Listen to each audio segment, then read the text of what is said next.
বৈশাখ 1432 বঙ্গাব্দে আমি একটি কবিতা আবৃত্তি করব। কবিতাটি লিখেছেন সুকুমার রায় এবং কবিতাটির নাম হচ্ছে জীবনের হিসাব কবিতা।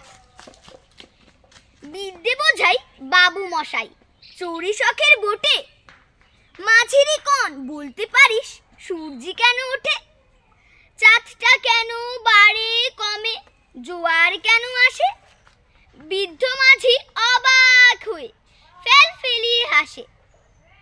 বাবু বলেন সারা জনম মরলি রে তুই খাটি, জ্ঞান বিনা তোর জীবনটা যে চারি আনাই মাটি।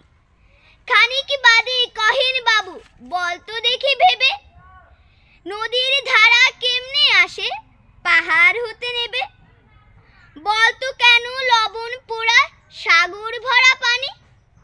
মাঝি সে কয় আরে মশাই অত কি আর জানি, বাবু বলেন এই বয়সেও জানিস নিও তাকি, জীবনটা তোর নিহাত খেলো অষ্ট আনাই ফাঁকি।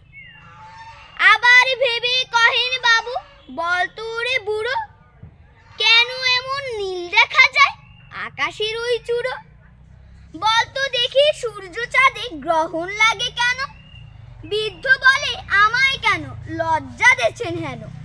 বাবু বলেন বলবো কি আর বলবো তোরে কিতা, দেখছি এখন জীবনটা তোর 12 আনাই বৃথা। খানিক বাদে ঝড় উঠেছে ঢেউ উঠেছে ফুলে, বাবু বলেন নৌকোখানি ডুবলো বুঝি ঢুলে।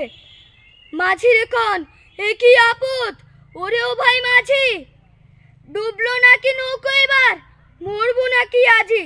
মাঝি শুধায় সাঁতার জানো, মাথা নাড়েন বাবু। মূর্খ মাঝি বলে মশাই এখন কেন কাবু, বাঁচলে শেষে আমার কথা হিসেব করো পিছে, তোমার দেখি জীবনখানা 16 আনাই মিছে। ধন্যবাদ।